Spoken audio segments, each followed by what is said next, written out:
But in 1979, a mysterious object not only leaves trace evidence, it nearly kills a Minnesota deputy sheriff. I believe that something extraterrestrial really did happen here. Nobody's ever been able to prove that it was something different. Now, investigators look over the actual patrol car and find new evidence. So this actually has flexed in and back out, as though there was sort of a suction? Something like that. Pulled it out. Yep. I mean, that's incredible.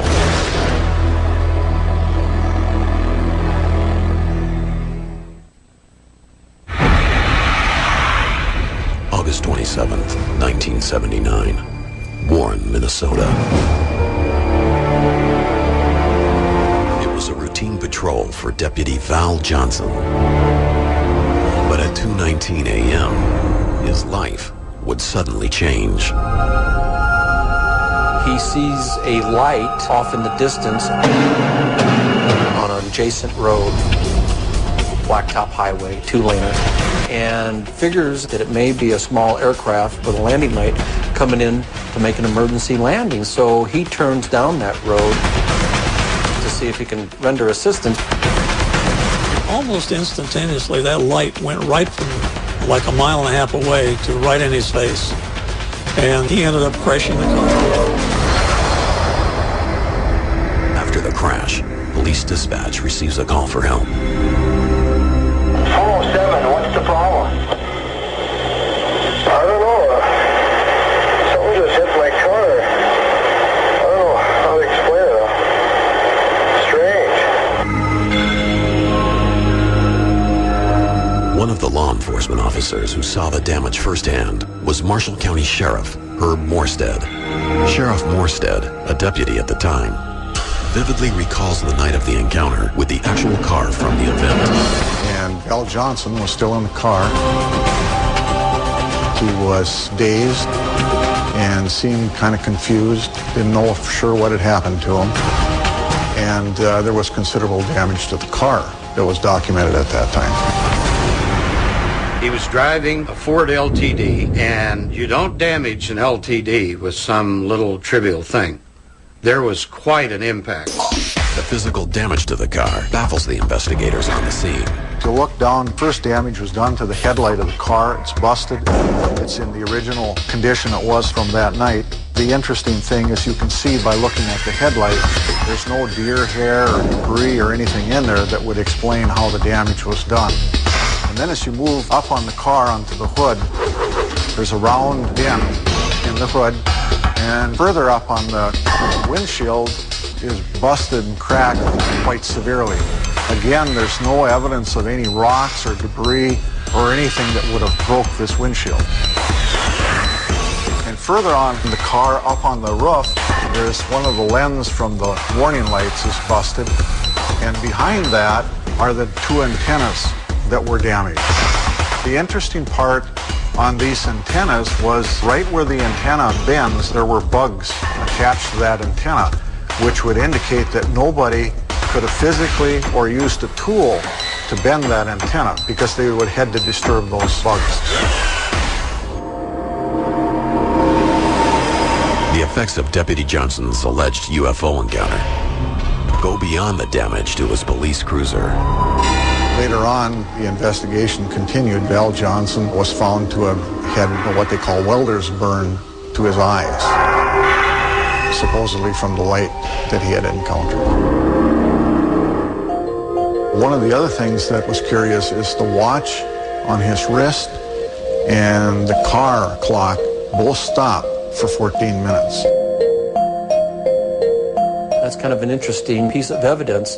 For what most people don't know, though, a lot of cops will synchronize their watches with dispatch, the car clock, and then their private timepiece, so that all three were operating at the same time, so that in the course of your night you made notations in reference to a case that it would be as accurate as possible. I wish I knew what happened during the 14 minutes that these two timepieces were affected. But there is, again, a lot of room for speculation, scientific speculation, of what happens when a person's involved in something like this. Deputy Johnson's squad car has been put on display at the Marshall County Historical Society Museum. Phillips has traveled more than 1,000 miles exclusively for this History Channel program in order to see the damage firsthand. Phillips arrives in Warren, Minnesota, and receives a personal guided tour of the squad car by Sheriff Morstead. I've looked at photos of this so many times, it's like I've actually seen it. And that's incredible. Phillips is then startled by a new piece of evidence given by the sheriff. The windshield has probably got the most damage. It's damage that was caused by a force pushing that windshield in and then back out again. Really? Yeah. So this actually has flexed in and back out, as though there was sort of a suction? Something like that. Pulled it out. Yep. I mean, that's incredible. For more than 3 hours, Phillips and Sheriff Morstead survey the car and discuss the case. Phillips also learns that current law enforcement officers have no doubt about Johnson's story. Well, I believe Officer Johnson, when he was working as a deputy, I believe he was honest that night. He told the facts. Val Johnson was a good, honest man, a good deputy sheriff, and I have no reason not to believe him. When an officer comes forward with a story of an encounter, he or she risks everything. Their career, their personal life, maybe their marriage, their family. They're putting it all on the line.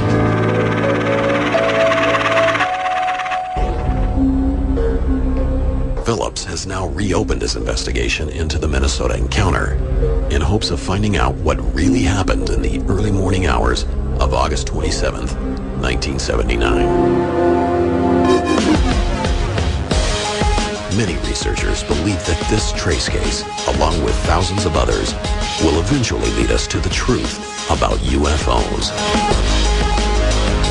I think landing trace cases, physical trace cases, are a very important aspect of the whole picture, especially when people say there is no evidence. Well, fingerprint is evidence, isn't it? So often you hear people say, well, I don't believe in UFOs, or I'll believe it when I see it. Well, the significance of that is they could just look at a trace evidence case and they can say they've seen it. It gives us evidence that, along with the witnesses' observation, that there is something out there. I think what we're finding at landing sites certainly confirms the reality of what are called UFOs. And it confirms them because it is proof positive that something very unusual took place, and what remains there is inexplicable. And it's probably the biggest story of mankind if we come out and show people the evidence. Darings the First accomplished the impossible. He invaded Greece by creating a bridge of hundreds of boats, becoming the first man to ever span the mighty Bosphorus. Witness one of the great engineering feats of the ancient world on Engineering an Empire, the Persians, next on the History Channel.